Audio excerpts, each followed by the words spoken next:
Let us recap. 3 years ago, you were sent to the center of the Earth as part of a top-secret mission to ensure the delivery of little Orpheus, an atomic-powered capsule. You promptly vanished until you casually wandered up to Molodiyozhnaya station 3 years later, claiming to have saved the world, but lost little Orpheus in the process. Is this correct? Yes, General. You are charged with many crimes against the state, including desertion, lying to a superior officer, and sedition. Any one of these charges bears the punishment of execution by firing squad.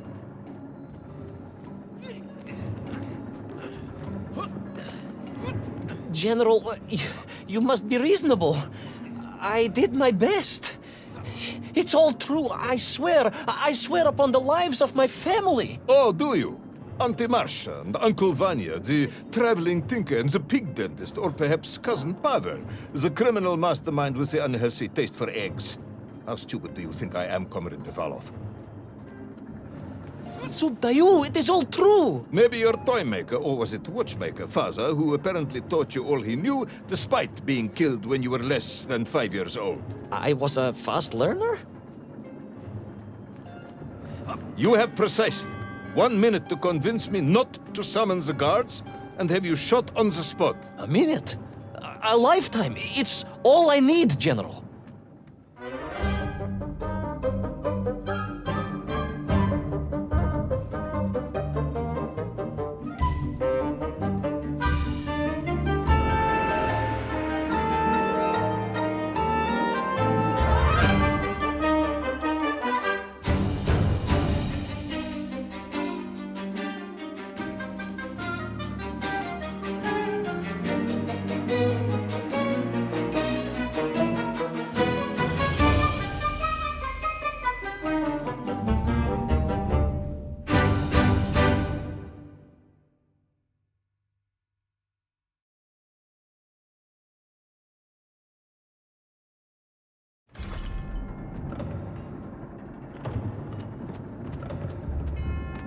I was astounded. My father, I told you, I think I told you, he was a toy maker, and he often played with clockwork parts. Tavarish. But this made all those childhood wonders pale into insignificance. And it was fortunate indeed that my uncle... Vanya, the pig dentist? No, my other uncle, Sasha, had taken me mountaineering in the Urals during my childhood, for it was only by scaling these giant mechanical parts that I would reach little Orpheus. Yes, I had been thinking that it seems awfully convenient that you were such an accomplished climber. I don't, however, recall any mention of this Uncle Sasha in your file. He was a very private man. A very unlikely man. That was Uncle Sasha's blessing and his curse.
Those great wheels and cogs clashed and boomed.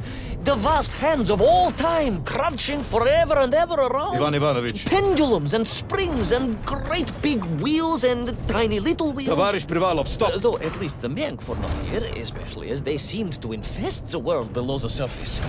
Mengf, Mengf everywhere. Mengf, Mengf, Mengf. Many Mengf. Mengf aplenty. Mengf. You are babbling. Comrade, enough.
But where was Toll?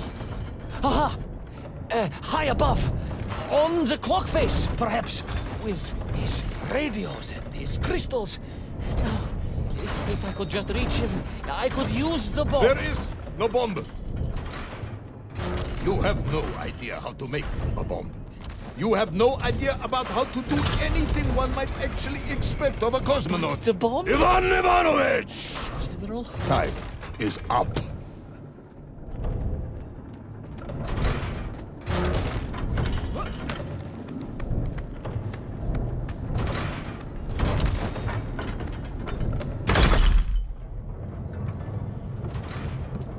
Stop talking, Tavarish. You don't know what happens next. It is obvious. You've done very well. I applaud you for your efforts and your story. It is a wonderful tale, Comrade Privalov. I have enjoyed it immensely. But every story needs an ending. And it is clear yours does not have one.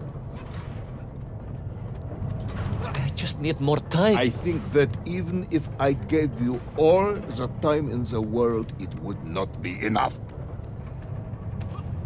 No, General. I can do this. That is, I remember what happens next. I just need to catch my breath and compose myself. We both know how this story ends, comrade. But little Orpheus, you haven't heard what happened. We will find out soon enough. You will be executed, and another expedition will be sent. No, you cannot. You cannot. We must never go back. You don't understand. Make me, then. Make me understand.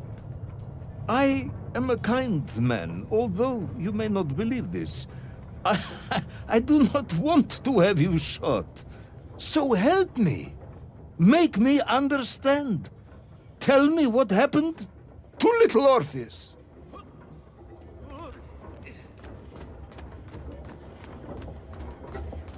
It was... Ivan Ivanovich? It was... It was... No. I'm sorry, General. I'm sorry, I have no idea. You are right. I simply cannot think what happened next. It's just... a blank, General. There's nothing there. I am very tired, you see. Comrade Ivanov. Ivan. You're right. It's over, General. Perhaps you would be so kind as to write to my mother for me. Of course I will. You are a kind man, as you have said. And, General, Yes, Ivan. was it a good story? Oh, yes. It was an excellent story. Thank you, General. I am just sorry I couldn't give you an ending. Unless... General? Quiet, Tovarish, I am thinking. Unless... I seem to remember that there were many problems with little Orpheus during production. General? Problems with the casing around the atomic battery. Concerns. Concerns, General? Yes, concerns. Unlikely though that might be. Yeah, it seems if I remember that it failed to secure properly. A sharp blow could spring the hatch and expose the fragile casing of the bomb to any would-be vandal. I'm not sure I follow you. A resourceful yet forgetful hero might, one would think, take advantage of that fact. But how, General? Where would I find something to strike it with? The son of a watchmaker would easily find something within a giant clock mechanism that resembled a hammer, surely. A hammer? Why, yes, General. I do remember now. I grasped the hammer-shaped thingamabob. Let's just agree it was a hammer, Ivan. Yes, of course. Let's do that. I recovered my senses, shook my head, and looked about me. In my distracted stupor, I had climbed further up the tower than I ever thought possible. In front of me was the clock face, and I gazed out through it at the sheer expanse of history. And I knew whatever happened next... happened next? The hand of destiny had fallen upon your shoulder. Yes, it had. And what an extraordinary hand it was.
And so, Toll was defeated. Little Orpheus destroyed, the bomb lost forever. Not just that, General. In that moment, time sprang back to its proper shape, and I found myself once more in Plutonia, the start of my journey. But the wound in the interior sky was gone. The drill was gone.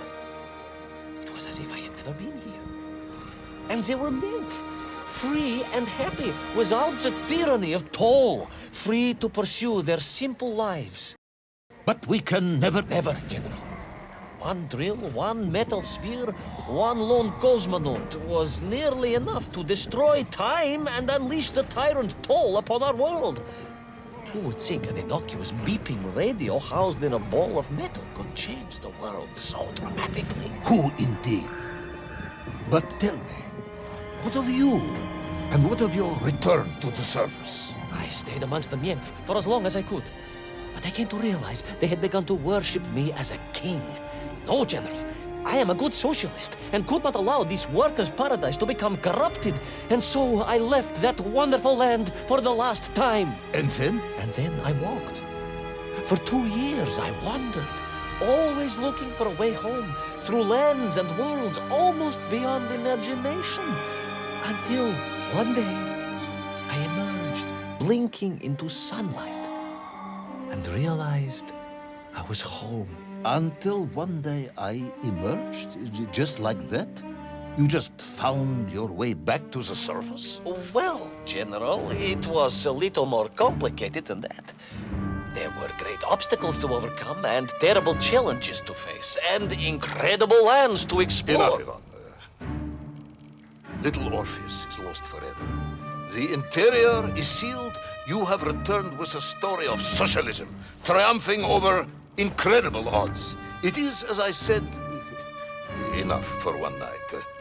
Enough for my report, at least. General, if I may... Comrade Ivan Ivanovich Privalov, you are found guilty of all charges brought against you and sentenced to execution by firing squad. However, having listened to your story, I believe you are quite mad.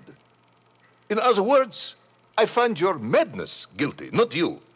And we cannot execute madness. And indeed, there are lessons to be learned, even in the depths of this madness. Perhaps the Americans were right to send a chimp after all. So, General? Get out of my sight, Ivan. Go home. Enjoy a state pension as a madman. Just make sure I never see you again. Yes, General. Of course, General.